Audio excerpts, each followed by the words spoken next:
Ah, Vamos falar agora do algoritmo voltado para fluxo de potência em redes radiais. Tá? Então, o método mais conhecido de fluxo de potência, que é o método de Newton, pela primeira vez ele foi utilizado foi em 1967 e de lá para cá sofreu bastantes melhorias, tudo mais ali. Tá? Então, como a gente falou no primeiro vídeo, né, o método de Newton não é adequado para redes radiais, né, tanto pela configuração da rede e a relação x sobre r. Então, como ficou esse privilégio mais para as redes malhadas, as redes radiais ficaram nessa desvantagem aí, de não ter um método voltado só para elas. E aí já no final da década de 80 começou esse processo aí. Tá? Então a gente pode destacar que em 1988, né, foi implementado o método da soma de correntes, em 1990 o método das somas de potências e em 1994 o método das somas de potência modificado. Tá? Então, obviamente que esses são os primeiros algoritmos que surgiram, mas obviamente que com o passar do tempo eles foram evoluindo, né, e propondo outros algoritmos além desse, né? Mas os pioneiros foram esses daqui e obviamente que é o mais fácil que a gente tem para entender didaticamente. Então, esses métodos eles partem com. A gente tem que atribuir um valor de tensão para as barras, que a gente não sabe o valor dessas tensões, e depois o processo iterativo vai dar um novo valor de tensão para as barras. Aí o que a gente faz? A gente aplica o. A gente vai ver se convergiu o método. E no que consiste isso? Né? A gente vai achar o erro. Né? O que seria esse erro? Então a gente tem a tensão de uma determinada iteração, né? A gente atribuiu, e o valor da outra iteração. Tá? Então faz-se a diferença, né, e tira o módulo dessa diferença. Então, se esse valor de erro for menor que um valor de uma tolerância pré-estabelecida, né, o processo converge. Essa tolerância geralmente é adotada a um milésimo. Então, se a diferença de uma iteração e a diferença de outra deu menor ou igual a um milésimo, então já é tolerado que o processo convergiu. Caso for maior que essa tolerância, aí o processo tem que continuar, ok? Então, isso que é o critério de convergência. Tá? A gente não sabe o valor da tensão, atribui um valor, o algoritmo calcula uma outra tensão para a gente vai ficar testando se esse erro é menor que a tolerância. Tá? Então, vamos para o método agora. Todos esses métodos, né, que a gente geralmente são utilizados, eles usam a varredura frente-versa. Né? No inglês é chamado de forward e backward sweep. Então aqui que a gente vai entender o que é essa varredura frente e versa. Então está aqui uma rede genérica, certo? E o que acontece? A gente tem a barra zero, que é a barra de referência nossa, e depois da barra zero vai começar a rede.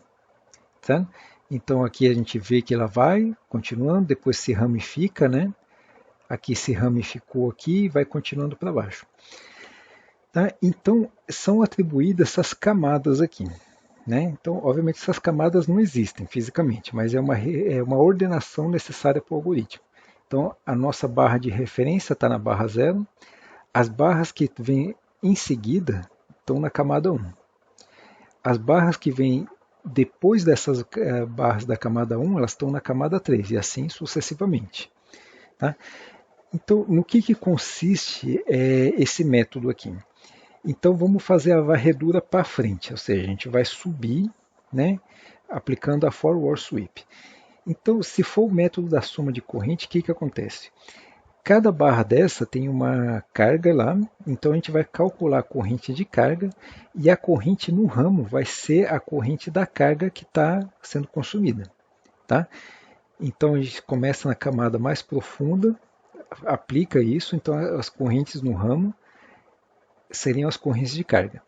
Já quando a gente chega na camada de cima aqui, nesse caso a camada 4, repete o processo, calcula as correntes de carga das barras que estão nessa camada, só que as correntes de ramo aqui vão ser as correntes de carga mais as correntes de carga das barras inferiores, certo? Que estão nas camadas inferiores. Então, isso é feito pela lei das correntes de Kirchhoff, né?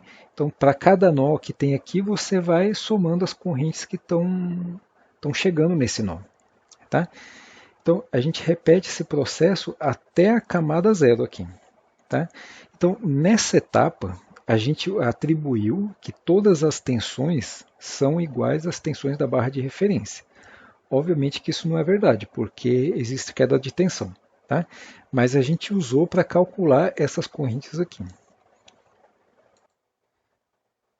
A próxima etapa é a varredura reversa, ou seja, a gente vai partir de cima para baixo. Mas qual que é a diferença? Como a gente já tem as correntes na etapa anterior, a gente vai calculando as quedas de tensão aqui, né? De uma camada para outra.